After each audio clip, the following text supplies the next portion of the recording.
Scary Éire. Éire is the Irish or Gaelic word for Ireland. Paranormal means all the things that are impossible to explain by known natural forces or by science. And Ireland is steeped in lore, ghosts, blood, sweat, tears, sacrifice, hunger, desperation, and charm. Oh, and the paranormal. Welcome to Scary Éire. Mark Manning.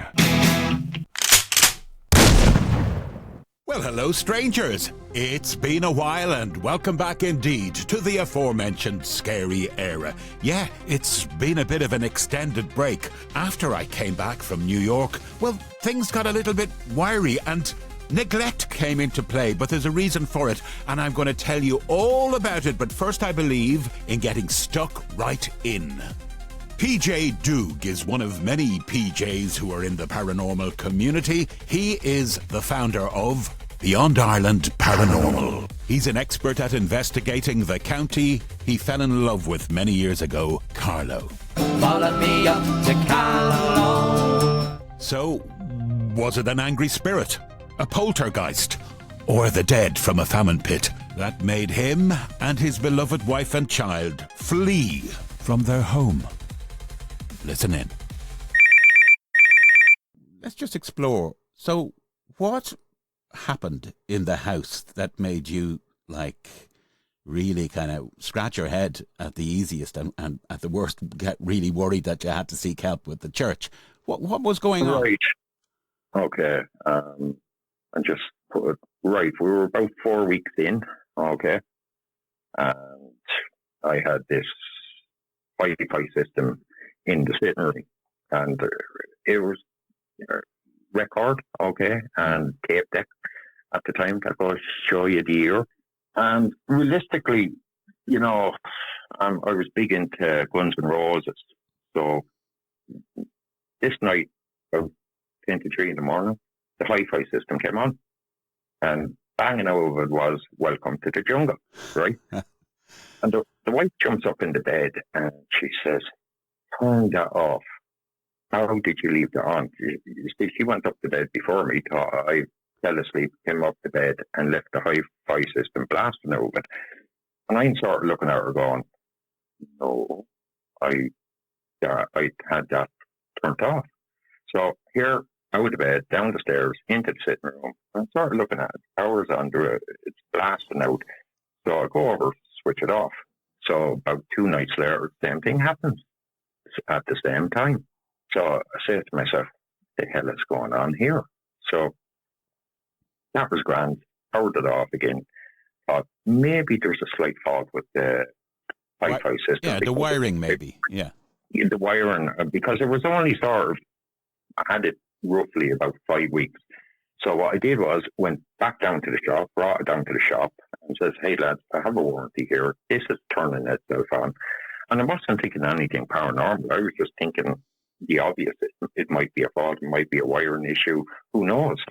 After 2 days, they contacted me and says, "Look, there's no issue with that. We can't find anything wrong with that." So I said, "Okay." And went down, collected it, placed it back into the sitting room.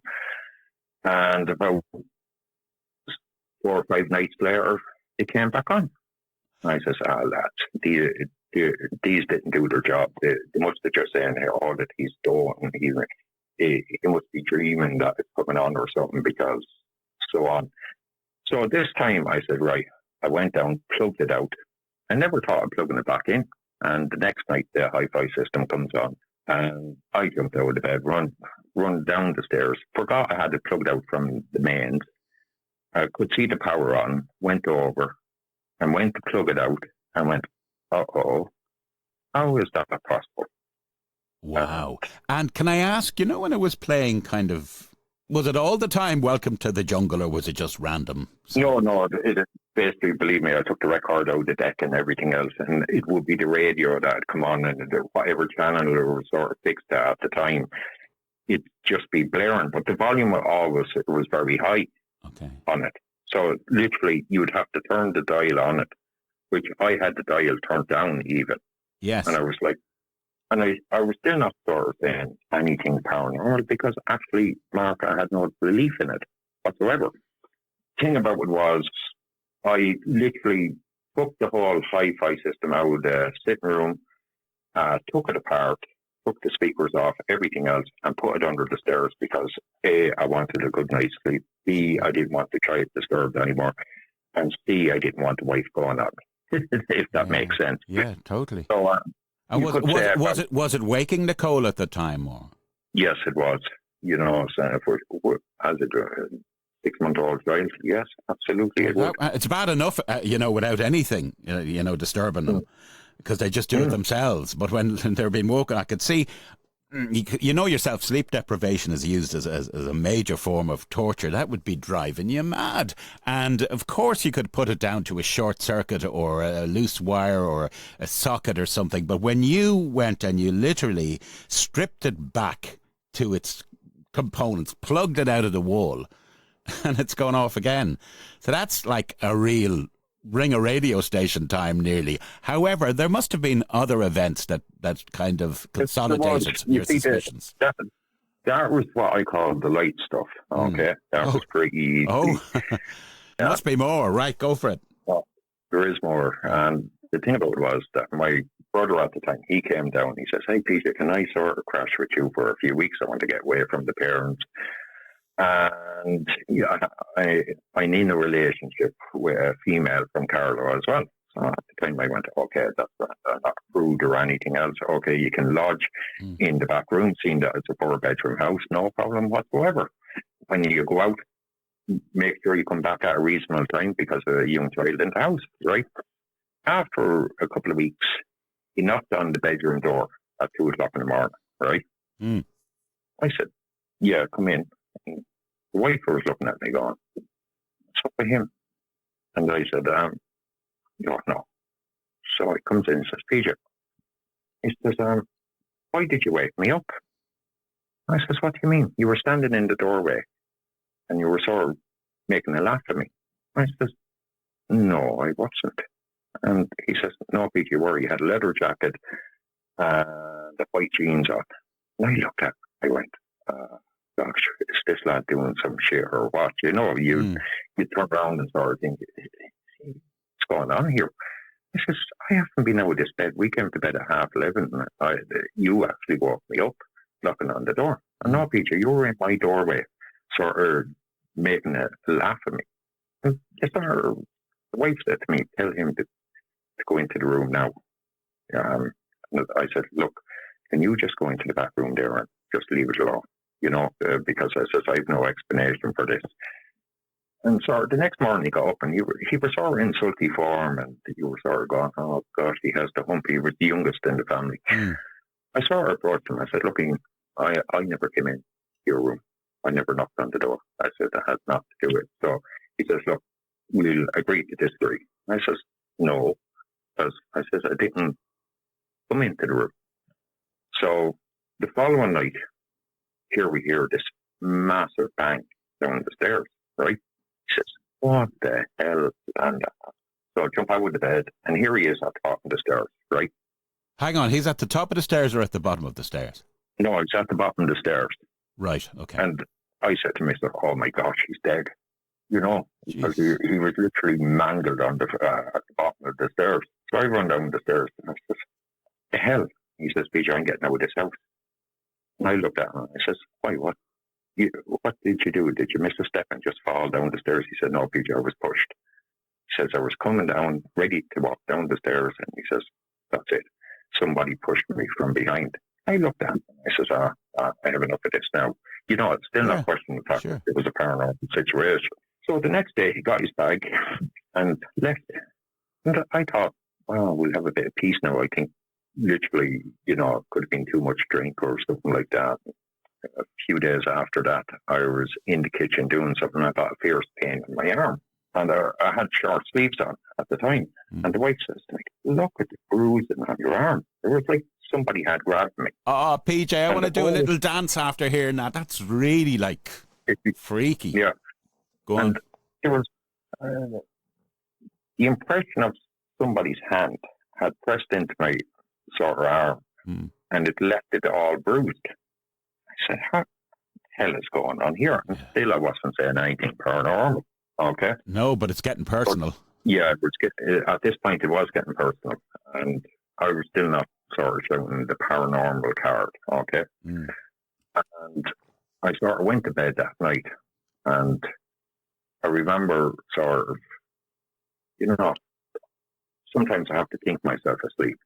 And I was mulling through certain things in the day and this, that, and the other, and that was it. I was gone. And then I woke up to not being able to breathe, like I was being choked in the bed, and like something was literally laying on my chest. And I sort of jumped out of the bed, and I was all panicky and fearful, went down the stairs. And the wife came down the stairs because she seen how distressed I got, because I was really scared. I won't hide back and say I wasn't. I really was. And she could see the marks around my throat. And she said, "What's going on?" And I says, "Something was trying to choke me in the bed." And I didn't really want to say it, but I had to say it because it was the only thing I could say. She said, "What's this?" And, at this point, first time I actually said it was, "Is this house haunted?" And this was coming from a guy that had no belief in the paranormal whatsoever. I said, "I'll tell you what, I'll inquire off the landlord and see did any previous tenants," because I think the previous tenants were students. So I ring up the landlord the next day, and I said, and I still didn't want to sound stupid. I said to him, I says, "Look, was there anything odd reported to you?" He says, "What do you mean?" I says, "No, just odd, like things happening in the house that you couldn't explain." And he said, "The only thing I noticed is that people don't really stay long in it." I went, "Okay." Can you blame them? I said, "Nothing else." Yeah. Yeah. Can you blame them? The max that anybody stayed in the house was roughly about 3-4 months. Okay. Yeah. And he says, I just took it that they wanted to move on, and that was it, because he really sort of was easygoing. He wasn't one of these that was sort of hard pressed or anything else, that if you could stay your 12 months on the contract or go before that, but you lose your down deposit. So, yes. you default on it straight off. So I went, okay, he actually has no knowledge of this. I sort of left it alone, and about 3-4 days there, the wife says to me, she says, "Look, I'll tell you what, go out with," she was friends with a girl called Samantha. She got to know her because of being from Newbridge and everything else. She was still sort of finding her way through making friendships in Carlow and so on. And I said, "Go ahead, knock yourself out. I'll mind Nicole here." And she says, "Will you make up the bottles for the night?" Absolutely no problem. So here I was. And after she went, I says, "I'll tell you what I'll do. I'll go on Nintendo now, but I'll make up the bottles first." Child, like in the game system. Here I was making up the bottles. The next minute, one of the bottles bursted, right, from the bottle. I saw our first thought, "Oh, there must have been a fault in that." And then when I turned it around, I said, "How's that possible?" And it was like, the only way I can describe it is if you got a red hot poker and stuck it up at the base of the bottle, it will burn upwards. Sorry, I know this might sound a stupid question. Was it a plastic bottle? Or yes, there was a plastic bottle. So you're back in the 90s sometime, early 90s, are we talking, yeah? We're talking roughly about 93. Okay.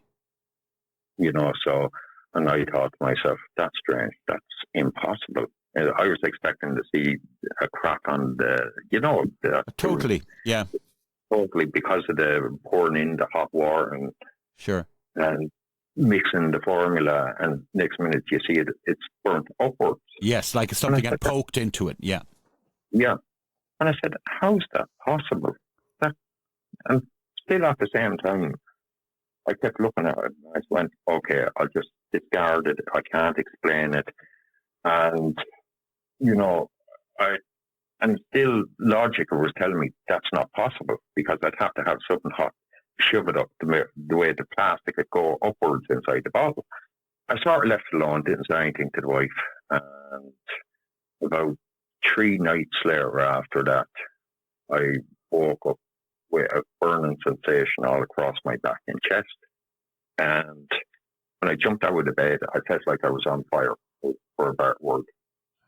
And I turned on the light, I looked straight at the mirror, and the wife went pale. There were scrapes all the way down my back, all across my chest, and I had no explanation for it. I didn't do it to myself. Obviously, I can't reach behind my own back and scrape it from the base of my neck right down to the base of my back. And I said, okay, I'm just don't know what to do. So I said to the wife, I tell you what we're going to do. We're going to sleep down in the sitting room. And at that point, I, for a better word, got a punch to the arm. Couldn't see what punched me or anything else, but it was physical. I could feel the impact. And she looked at me and she seen the way I sort of went down, and she said, what's going on? And next minute, she got a punch to the back. And she said, that's it. And she ran down the stairs into the sitting room. I came down, pulled the mattress off the bed, and that's where we started to sleep. All of us, with the child and everything else. We wouldn't sleep upstairs because sometimes the way we think we protect ourselves when we're in groups, or if we go into a certain room that's not really going on while the activity that is going on upstairs, it might leave us alone. So I said to the wife, I said, look, I'm going to go to a priest. So I went down to, I won't say what church it is because I don't want to embarrass them. And so you were at your wit's end.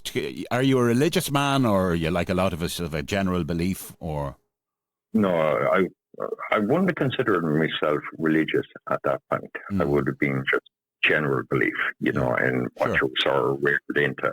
Now I would say I am a religious man, but thing about it was that went in, and I remember waiting on this priest to finish his confession. Hold the priest. Let's just resume here. So you're in a house, you're a young man, it's circa 1993, you're in County Carlow, you are getting on with your life. One night, and it's not the first time it happens, your stereo takes up and starts playing by itself. So nothing too odd about that until you plug it out. And even after that, it still starts playing by itself. We move on in time. Ian, your younger brother, he comes to stay. He accuses you of acting the maggot by leaning in his doorway in a leather jacket and insulting him. That's correct. That goes on. Then we have the situation where it really gets like physical, and also there's an anomaly with the milk bottle. You must have been at your wit's end by the time you arrived at the priest's house. So take it from there. I was, because I'm sort of a very stubborn individual, and I was sort of trying to ride it out, but I knew at this stage that wasn't possible. Of course, especially with a child in the house as well. This is sounding like a poltergeist now at this point, Yeah, and what I was dealing with here was harmful, okay? And I didn't know what extent it would go to. And the way I looked at it was, okay, if I went to a priest, explained it to him, he would come over and do something about it, because you get these thoughts in your head that, okay, a priest can do everything and get rid of things that you can't explain. And the priest looked at me like I was Stonewall Mac, okay? I know. And he wouldn't touch on it. So I said, okay, that went very well. And went down different avenues to sort of dealing with this problem. Every time I went down sort of through other charismatic groups and Christian groups and so on, I was sort of coming up against a wall, because there was just this weird fear about it. It was like taboo. We don't want to talk about it. I just was at my wit's end. Sleep was non-existent.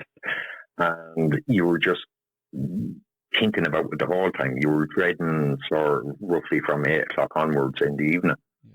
Yeah. The only thing you could think of was how to get through the night, and that was the reality in it.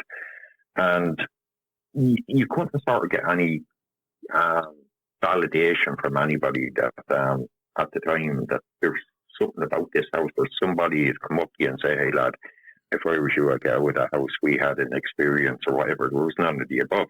Seemingly anybody that lived in the house got out of it very quickly and didn't really want to sort of explain why at the time. And as I said, it wasn't until I knocked on the door of that lecturer and he was sort of putting text on that I'd be gone within 3 months. Yeah. And he couldn't believe how long I sort of lasted out. Now, I didn't win anything.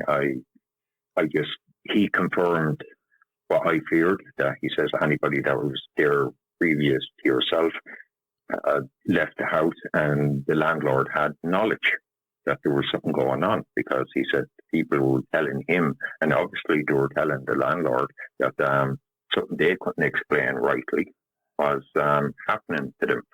And the only way to sort of deal with it was get out of there.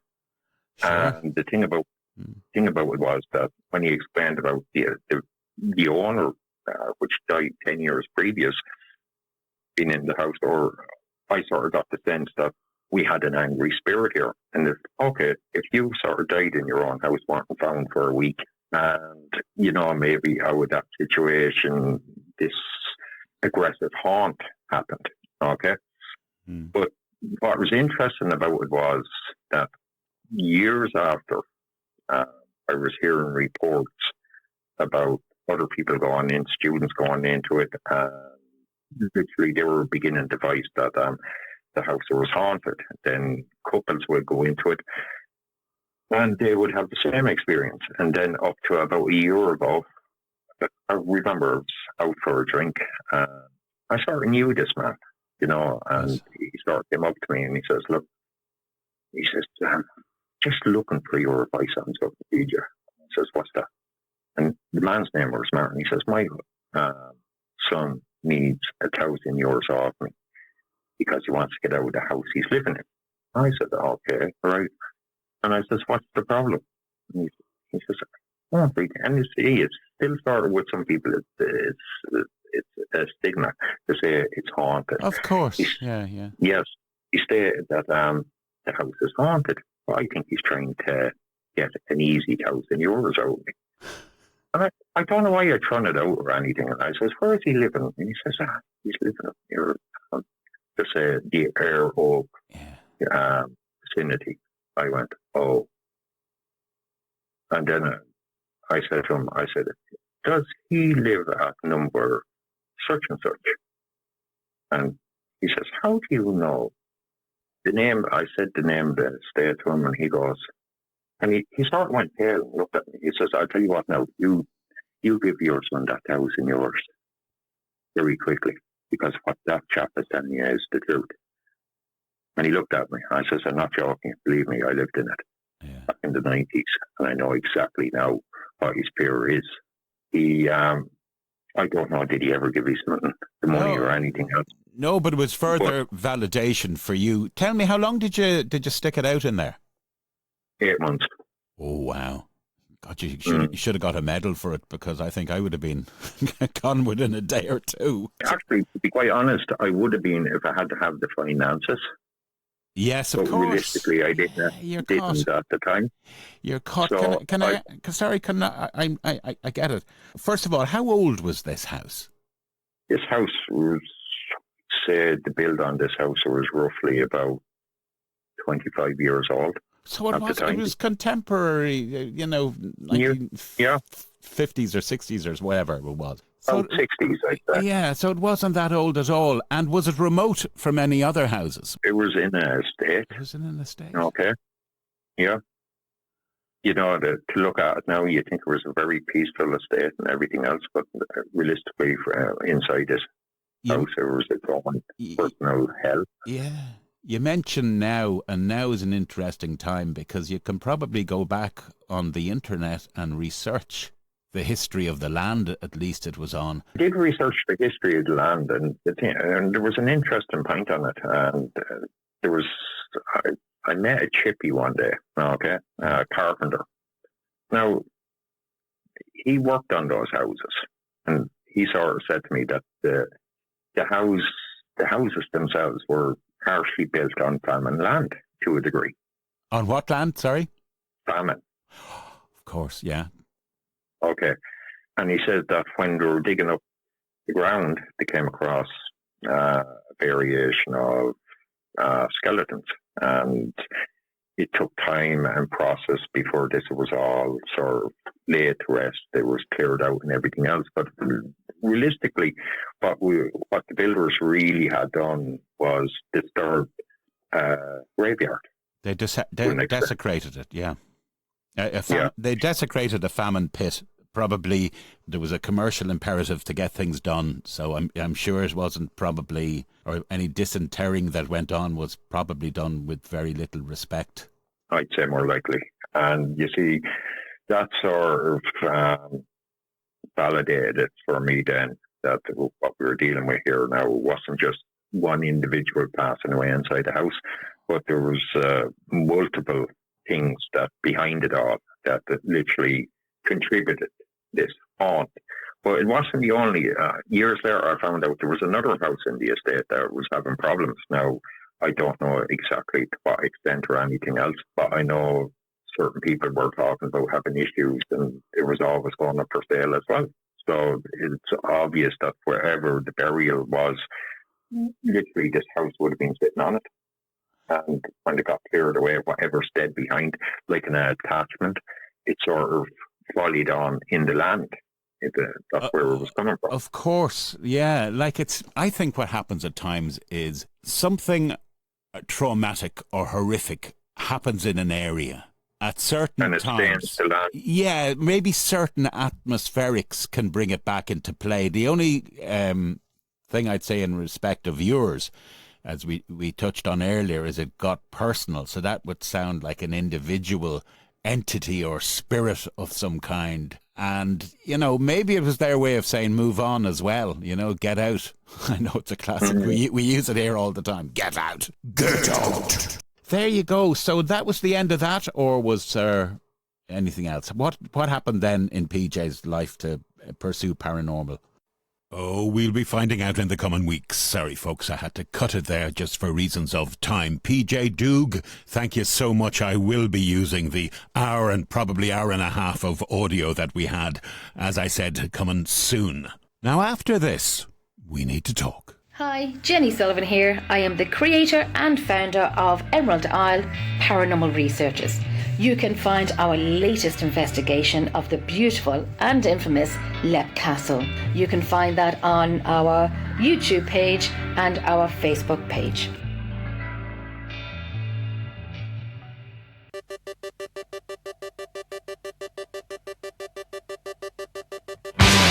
Mark Manning. It's been a while, hasn't it? Probably about 2 months since my last upload. There were a variety of reasons for that delay, and I apologise to you. But then again, I'm sure you're not so pathetic that you're waiting with bated breath for every single episode of Scary Era, are you? No, I hope not. I hope you've got more going on in your life than that. And my life was really, really busy, because having come back from the States, there was a delay in me getting this uploaded. Essentially, a little miscommunication between myself and Paranormal UK Radio, who are fantastic, because they slingshot the episode around all the major platforms. But we were both in, I think, silly season mind, so I delayed and delayed and delayed, and neglect got me by the throat, but not without good reason. There was illness in the family. My wife was very, very sick with a COVID type thing. I got it as well. Then I got amazingly awful toothache, which I don't recommend to anybody. Antibiotics seem to have seen that off. Now, I'm looking for you to contribute to the show. If you'd like to read for us, be it your own paranormal experience or you found a piece that you want to read and share, get in touch, paranormalireland at protonmail.com. I will produce it for you. I will speak to you if you want as an interview. I will jump backflips for you. Just get in touch, paranormalireland at protonmail.com. Now, personally speaking, 2 paranormal incidents happened to me recently. The first is a dream, a very vivid one. Some would call it a visitation dream, and in it, I'm with my late mother. And I'm really contrite because I'm apologising to her over something I did in my 20s, which she didn't approve of. But of course, being in your 20s, you think you're invincible and you ignore all the good, well-intentioned advice of your parents and loved ones, don't you? Well, I did. I was that stubborn young man, and I wouldn't listen to her, and I went ahead and did it, and she was proved 110% correctamundo. So I'm in the dream and I'm saying, Mum, about that thing, I'm so sorry, and I'm crying in the dream. And honestly, folks, I felt the consoling pat on the head that a mother gives her child. So much so, it was so vivid and real, I bolted upright in the bed. Wasn't Mrs. Manning, and that's for sure, because she was snoring her head off. The second thing concerns the last episode we had of Scary Era. You might remember we covered an unresolved murder of a gay gentleman called Charles South in 1982. Well, I was out that direction in South County Dublin for a long, long walk, and on my way back, I felt drawn to go to a certain area. Sure enough, within a minute, I found myself standing outside Annesley Mews.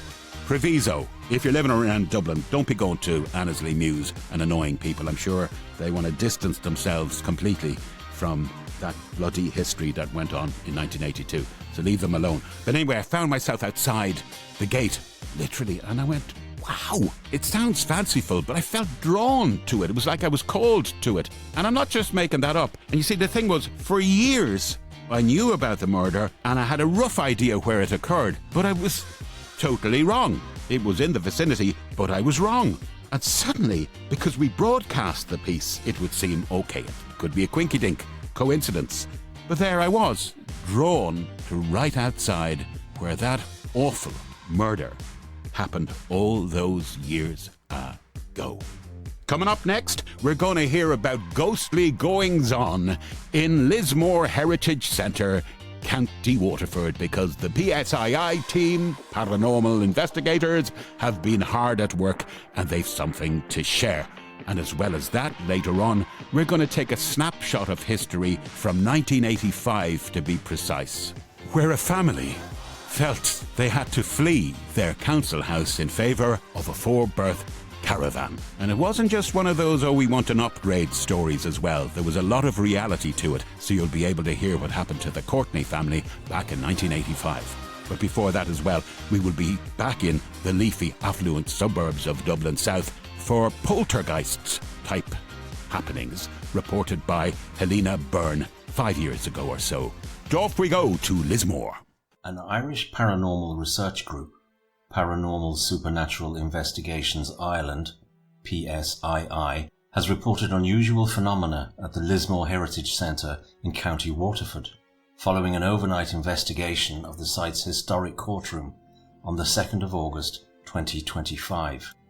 The team described witnessing a truly strange optical phenomenon during their visit, suggesting it may be linked to the building's past judicial role. Last night at the Lismore Heritage site, we captured a truly strange optical phenomenon in the old courtroom. Is it possible that we've stumbled upon a portal to another dimension? The group posted on their Facebook page. The energy in this room was strong, especially considering its history. The courtroom, formerly used for criminal sentencing in the 18th and 19th centuries, is located within the Heritage Centre, which was part of the broader Lismore Castle estate.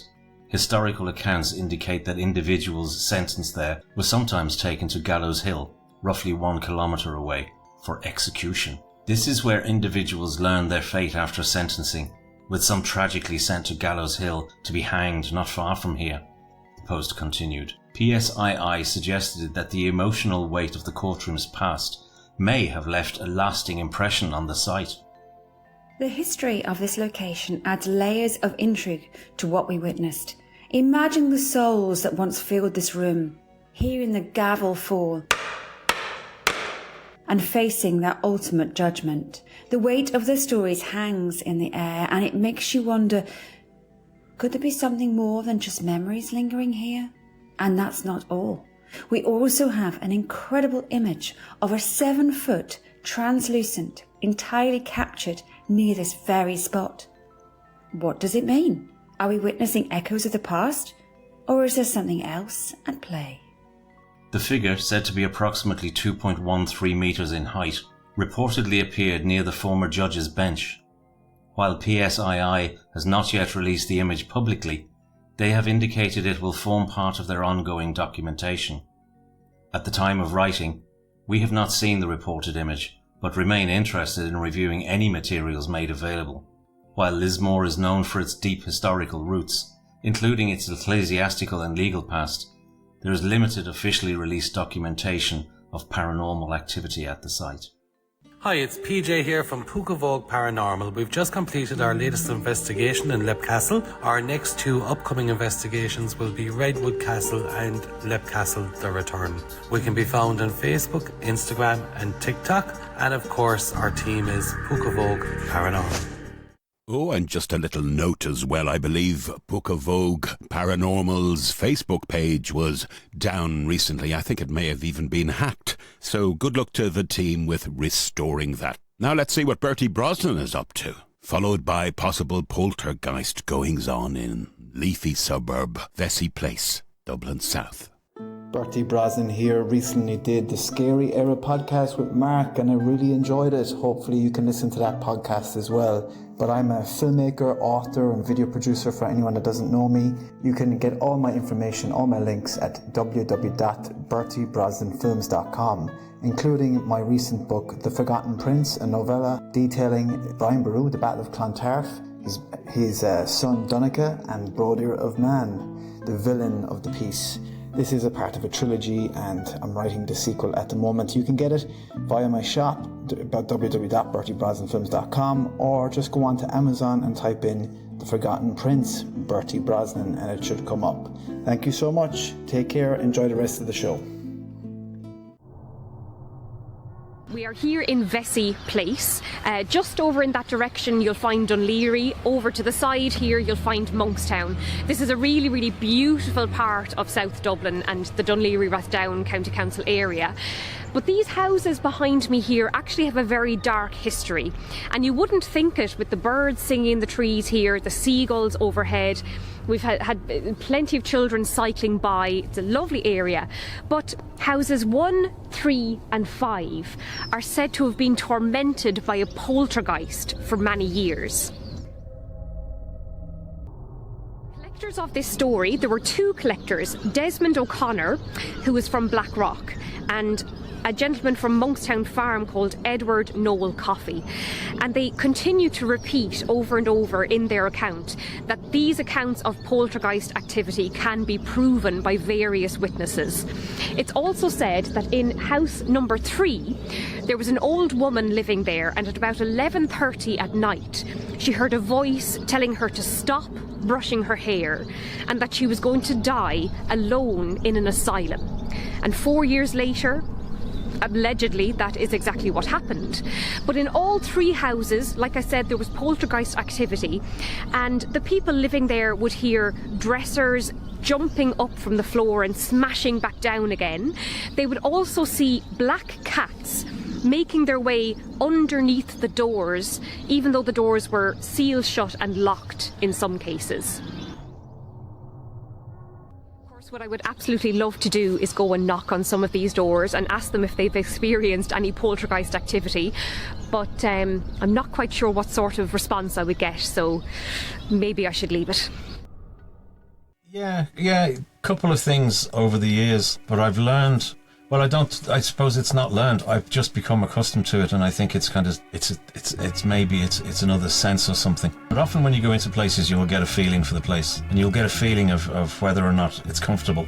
And whatever causes that, who knows what causes that, but we have an intuition, we have an inbuilt intuition. I can't describe what it is or where it comes from, or the physics of it or the chemistry of it, but it's there, and anybody will tell you to stick with your intuition. If you think something doesn't feel right, then don't hang around. Superb advice from regular contributor to Scary Era, David McGlynn, aka The Squire. And don't hang around either. If you've got an Irish paranormal tale to tell, simply email paranormalireland@protonmail.com and it'll be read out for you. Or you get to tell it on air yourself. That's paranormalireland@protonmail.com. Okay, so happy Friday. I'm recording this at 8:24 a.m. on the 22nd of August, which is a day or two since I spoke to you on this because I've been editing away. A couple of things have happened. Toothache has got worse. I mean, I was up at 4 a.m. this morning with it, so I'm battling it on. But Mark Johnson from Paranormal Radio UK was in touch just yesterday saying, what's the story? We haven't had a show from you in yonks. And I said, great, Mark. I was wondering where you guys were, so I'm on board. Mark said, thumbs up, do it. So, yeah, I intend to. Now, before I go, here is a little historical piece you're going to listen to, dated from 1985. I mentioned it earlier. It concerns a family who were in a council house in County Longford in 1985. Now, it's in the public domain, but if anybody has an issue with it and they want to come forward, I'm happy to credit them. You're going to listen to it. It's a little bit of Old Irlanda encapsulated. Whatever happened to the Courtney family? Whatever happened to Father Bland and his box of sand? Who knows? But listen on. I heard it cracking in the ceiling. Came from there to the walls, from there to the boards, there into the beds. And this heavy flapping, just like an animal with chains. So I got the priest down, and it's no good. The church has been able to do very little to help Patrick and Mary Courtney. For a family who's always had problems materially, it now seems the spiritual world is against them too. They've been living without a toilet or running water for more than 4 months, but for the Courtneys, an old 4-berth caravan is heaven compared to the hell they suffered in their council house. Well, I've been hearing this the whole live long time. From the third night I went into that house, up to last summer that we pulled out, and my husband and the kids has only heard it for about 3 weeks to a month before they left it. They would not believe it in any way. But when they heard it themselves, they did believe it. I was telling them the truth. There was an audience there. The Courtneys were very disappointed in the way the church handled their problem. They got no comfort at all from the parish priest, Father Bland, who, when we called to see him, refused to talk to us. This is the house the Courtneys fled from, number 13 St. Matthew's Terrace. The family have lived here since the house was first built in 1974. It's a county council house for which the Courtneys paid £12 a week.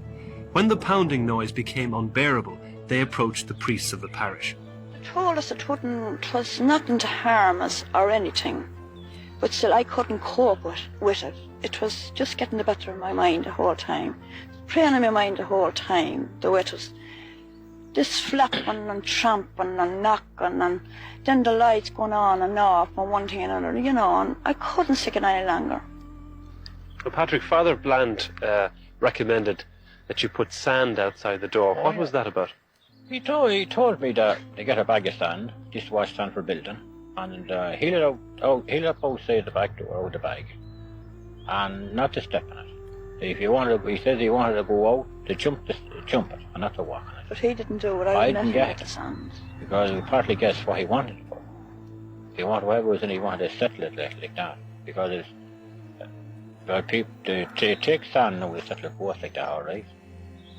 What about the lights? The lights were going on and off as well, weren't they? Well, the lights were on and off in the back room now. I couldn't keep the light put off.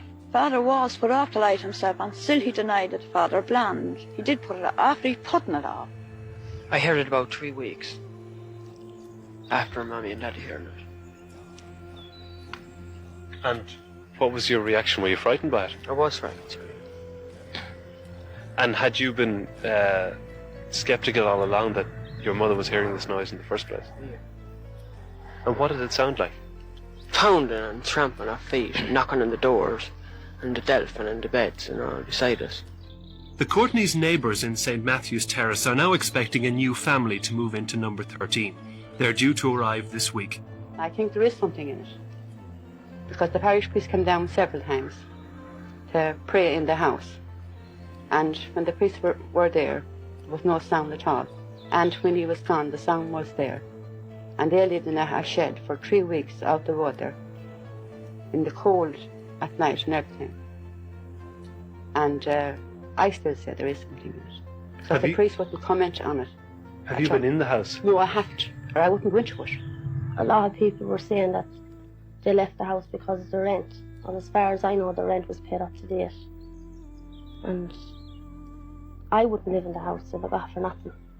So what do you want the council to do for you now? Well, if they supply me with a mobile home or a large caravan, myself, my husband and my 2 children, I'll agree to take it from them. But if they don't, well, I take no house. I'll have to hold my brother's caravan. So you're prepared to stay here if they don't? If they don't. Have they objected to you parking the caravan here? Well, I've heard nothing so far from them now. I've got no letters now to move or anything. But if they do, I've nowhere to move. Longford County Council have so far not approached the Courtneys about the site of their caravan, which was loaned to them by Mary's brother. But their position on number 13 St Matthew's Terrace is very clear. We did provide a house for the Courtneys. They left it voluntarily, and as such I think we would consider that for the foreseeable future anyway, we wouldn't see them as being eligible for rehousing. One of the suggestions they make themselves is that the council should provide them with a mobile home or some kind of a caravan in which they could live in permanently, because they've said they will not go into any house again. Is that feasible from your point of view at all? No, I don't think it is, because this would be a retrograde step in the sense that we endeavour as far as possible to provide permanent accommodation for people who need houses, and 'tis only as a last resort that we would ever, or even in an emergency case, that we would ever dream of providing a mobile home or caravan or such accommodation. We believe as a council in providing permanent accommodation for those who need it. Meanwhile, the Courtneys are staying put, without a house, without running water, and without very much hope. I'd never go through the same again in any house as I went through that. From Mark Manning and Scary Era, see you down the road. Remember, get in touch. Paranormal Ireland at protonmail.com.